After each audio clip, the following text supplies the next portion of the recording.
In our senior judicial analyst, Judge Andrew Napolitano. So, Judge, a huge win. Conservatives unanimous, liberals all opposed. So let's take this in its context. This is an emergency application the last week in June when the Supreme Court has 15 major opinions still to come down in the next 7 days. The last thing they want is a new application, so they quickly disposed of this. There is no majority opinion. There's simply an order reversing the trial judge. There's a substantial dissent by Justices Kagan, Ketanji Brown, Jackson, and Sotomayor. The majority seems to say, by reversing this trial judge, inexplicably, you can send people to countries from which they didn't come, no matter the conditions in the country. And here's the kicker, and you mentioned it in the intro, there's no due process. This is catastrophic to constitutional principles that there's no due process. It also is fundamentally opposed to what this court, this very court, has said consistently as recently as 3 weeks ago.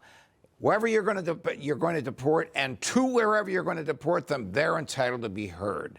So when Judge Murphy, the trial judge in Boston, stopped these deportations, the people were halfway there. The government, in compliance with Judge Murphy's order, couldn't stop the flight midair, but landed elsewhere, so they're held in a temporary holding facility in Africa. They can now be deported to the countries to which the government wants to send them and from which they didn't come, and without a hearing. What happens if they make a mistake? Well, I have a feeling that the fuel is going into the planes right now. Probably. Yeah. All right. Now let's move on. So, California Governor Gavin Newsom, he thinks he may have found a loophole, right? So he's continuing his court battle against the president, taking away control of the National Guard in California. The U.S. senior district judge is now expected to hear this case. Where are we here? I thought this was going to the Supreme Court. Okay, I thought it was going to the Supreme Court as well. But, you know, there's a principle of law that appellate judges follow to resolve a case on as narrow an issue as possible, not on as broad an issue as possible. And when the Ninth Circuit did this, they did not discuss what we all know as the Posse Comitatus Act, an 1878 law that says federal troops, federalize the National Guard, they become federal troops. Federal troops cannot be used for ordinary law enforcement.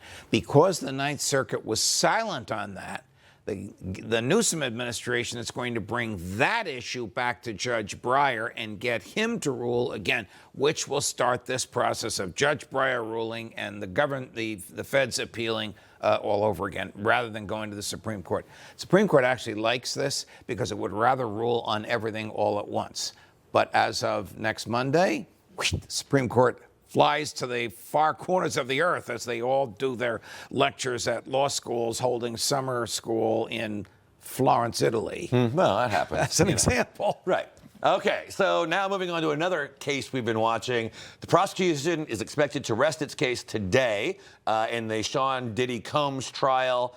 We hear, surprisingly, that the defense will also rest without calling a single witness.